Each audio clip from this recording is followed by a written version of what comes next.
മോളെ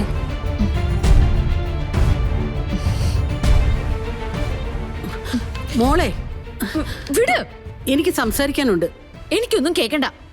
മോളെ മമ്മിക്കിപ്പോ എന്നെ സ്നേഹത്തോടെ അങ്ങനെയൊക്കെ വിളിക്കാൻ പറ്റുമോ? ഇല്ലല്ലോ. മമ്മിയുടെ സ്നേഹം മുഴുവൻ അവളോടല്ലേ, ആ കൃഷ്ണയോട്. ആരാ ഇതൊക്കെ പറഞ്ഞേ? എനിക്കറിയാം. മമ്മിക്കറിയുന്നത് അവക്ക് വേണ്ടിയാ. മമ്മി സന്തോഷിക്കുന്നത് അവക്ക് എന്തേലും നേട്ടങ്ങളൊക്കെ വരുമ്പോഴാ. അവള് പെർഫെക്റ്റാ. അവക്ക് ഒരുപാട് കാര്യങ്ങളൊക്കെ അറിയാം. നന്നായി സംസാരിക്കും, നന്നായി പാചകം ചെയ്യും, നല്ല ഭക്തയാ. പോസിറ്റീവ് ഒക്കെ ഒരുപാടുണ്ട്. മമ്മി അവളുടെ അടുത്തേക്ക് പൊക്കോ. പൊക്കോ മമ്മി, അവളുടെ അടുത്ത് പോയി നിന്നോ. അതല്ലേ മമ്മിക്ക് സന്തോഷം. എന്റെ മോളെ നീ എന്താ പറയുന്നേ? അതെ, എന്നെ മമ്മിക്ക് പിടിക്കില്ല. ഞാൻ ധിക്കാരിയാണ്, അഹങ്കാരിയാണ്. പക്ഷെ മമ്മി ഒരു കാര്യം മറന്നു. ഞാൻ എന്ത് പഠിച്ചിട്ടുണ്ടെങ്കിലും അത് മമ്മിയെ കണ്ടിട്ടാ.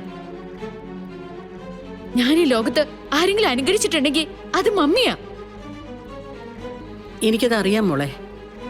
പക്ഷേ നീ ഒരാളെ കൊല്ലാനൊക്കെ ശ്രമിച്ചു എന്ന് പറഞ്ഞ ആ കൃഷ്ണയ്ക്ക് എന്തെങ്കിലും സംഭവിച്ചോന്ന് അറിഞ്ഞാൽ നീ ഒന്ന് ആലോചിച്ച് നോക്ക്. ഹാ, കണ്ടോ കണ്ടോ, അപ്പോഴും കൃഷ്ണയ്ക്ക് എന്തെങ്കിലും സംഭവിക്കുന്നതിനെ കുറിച്ചാ മമ്മിയുടെ ചിന്ത.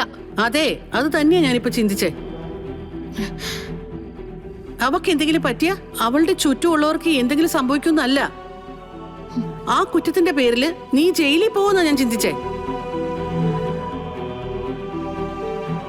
ഇത്രയൊക്കെ ഉണ്ടാക്കിയിട്ടിട്ട് എന്റെ മോള് ജയിലിൽ പോയി കിടക്കാനാണെങ്കിൽ പിന്നെ എന്തിനാ എനിക്ക് പണവും പ്രതാപവും ഒക്കെ?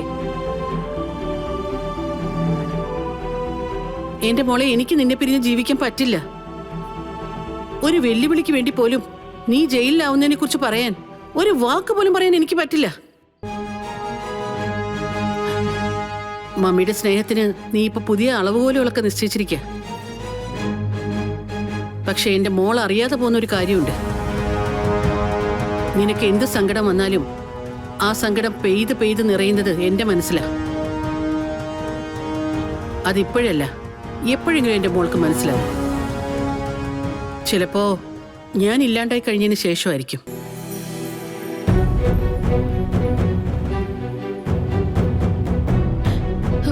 മമ്മി,